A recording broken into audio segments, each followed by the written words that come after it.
Mahomet est issu d'une terre qui était en pleine mutation avant sa naissance, autour de 571 après Jésus-Christ. Annoncé nommément par le Christ selon le Coran, le fondateur de l'islam sera déclaré sceau des prophètes. Orphelin de père, à l'âge de 5 ans il perd sa mère, puis son grand-père, un patriarche de la Mecque qui l'a chéri. Élevé désormais par son oncle, il a connu une enfance très modeste et appris avec l'âge le métier de caravanier. Estimé de tous les siens, à 25 ans il épouse Khadija, une riche Mécoise beaucoup plus âgée.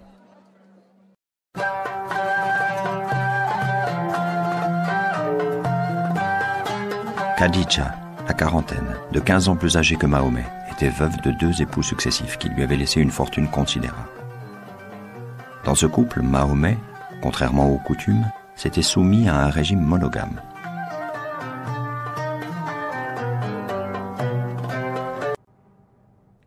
En 610, l'année même où l'empereur Héraclius prenait le pouvoir à Byzance, Mahomet entame à 40 ans sa mission prophétique.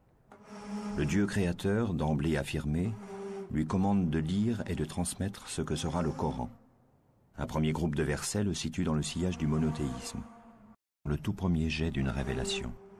Un court texte de 5 versets qui lui a ordonné de lire au nom d'un créateur unique. En 23 ans de révélation, Allah lui ordonnera de guider, de rassembler les siens, d'inspirer une éthique, puis une législation pour la cité nouvelle.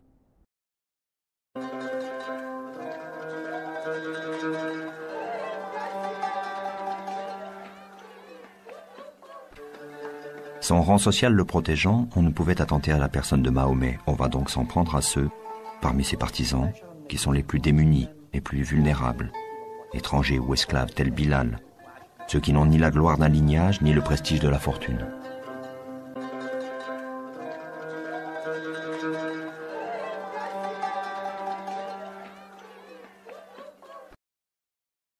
La persécution koraïchite contre Mahomet et ses disciples redouble. L'aréopage des grands de la Mecque a soumis le clan à de fortes pressions. On publie un avis à la population accroché à la Kaaba, interdisant à quiconque de soutenir Mahomet ou l'un de ses adeptes. Les notables païens de Koraïch ne croient pas les nouvelles qui parviennent d'Abyssinie. Le Négus, roi de ce pays d'Afrique, aurait bien accueilli la délégation dépêchée par Mahomet, conduite par son jeune cousin Jafar. De leur côté, les Mécois ont envoyé une mission exigeant que les rebelles leur soient livrés. Jafar a su convaincre le roi grâce à un plaidoyer touchant, conservé dans les chroniques de l'époque. En l'an 619, le prophète perd son épouse Khadija, puis son oncle et protecteur Abu Talib. C'est une année de grande tristesse. Après avoir déambulé en vain de foires en oasis, cherchant d'autres alliances ou des soutiens, il croise des pèlerins venus de Yathrib et voit en ces rencontres, peut-être, l'issue qu'il lui fallait. Suprême consolation divine, Mahomet va être arraché à sa solitude pour une randonnée extraordinaire. Persécuté par les Mécois idolâtres pour la révolution religieuse qu'il développe, Mahomet est contraint d'émigrer à Yathrib, qu'il nommera plus tard Médine. Dans sa fuite, la légende enregistre déjà le premier miracle. Une araignée a tissé sa toile à l'entrée de sa cachette pour tromper ses poursuivants.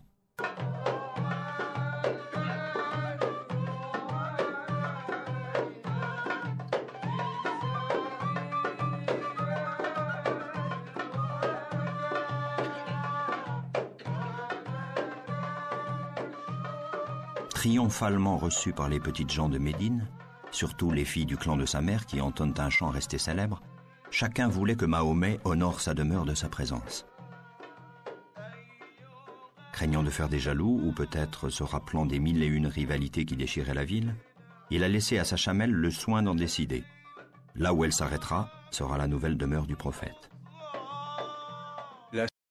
À Médine, loin de son clan, loin de la Mecque, ville caravanière où il était né en 571, Mahomet a immédiatement fondé une communauté, assemblée autour de lui telles les abeilles de la ruche ou les fruits amassés d'un régime de dattes.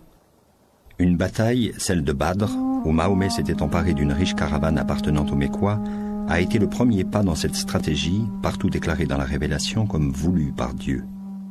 Pour Mahomet et ses compagnons, l'installation à Médine sera difficile.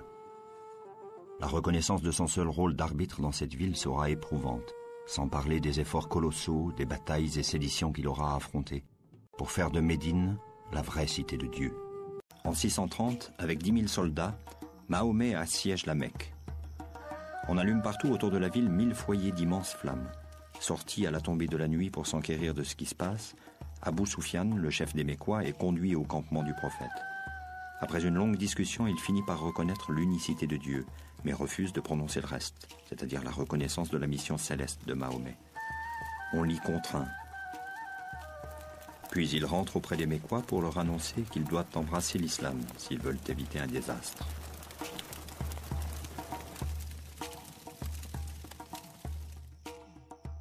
De fait, le lendemain, les troupes de Mahomet, sans coup férir, investissent la ville.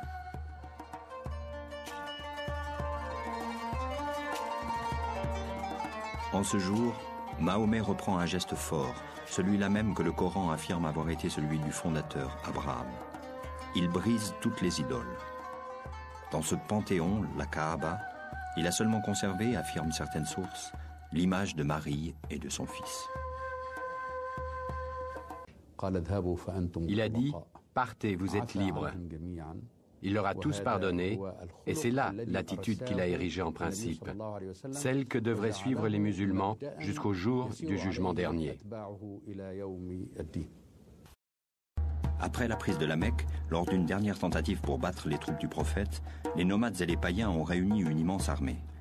Là, dans le profond défilé de Hunayn, une bataille décisive va se dérouler. Les troupes de Mahomet frôlent la défaite. En 632, Mahomet, sentant la mort venir lors d'un dernier pèlerinage à la Mecque, s'appuyant sur un compagnon et d'une voix relayée de proche en proche, après avoir passé en revue sa vie parmi les siens, déclare « J'en jure par Dieu, quand bien même je mentirais aux autres, à vous jamais je ne mentirais. Tel éclaireur ne saurait au sien mentir. » Il achève par un rappel de toutes les désapprobations divines, du meurtre, de l'injustice, du mensonge, et à chaque énoncé d'un principe éthique, il répète invariablement « Dieu, ai-je bien transmis ?» Le cœur répond « Oui, envoyé de Dieu ». Et Mahomet de poursuivre « Alors mon Dieu, sois-en témoin ». 62 ans, Mahomet n'a pas achevé son œuvre. Il n'a plus qu'une année à vivre. À la tête d'un État, il reste, selon les chroniques, pauvre et détaché du monde. Il ne va rien léguer, si ce n'est le souvenir d'une révélation logée dans la mémoire de ses nombreux compagnons. On attendra une génération après sa disparition pour que ce legs se matérialise en un livre, le Coran. Au fil des siècles, l'islam de Mahomet ira à la rencontre des peuples du monde. De l'Espagne à l'Inde, de Byzance au Maghreb, de la Perse aux profondeurs de l'Afrique et de l'Asie. C'est toute une civilisation riche de savoir, de science, de culture et de spiritualité qui se bâtit. Aujourd'hui, plus d'1 milliard d'hommes et de femmes se réclament d'un même livre, le Coran, d'un même prophète, Mahomet, et d'un Dieu unique qu'ils partagent dans le message de Moïse et de Jésus, au-delà des conflits et de l'ignorance, avec d'autres femmes et d'autres hommes.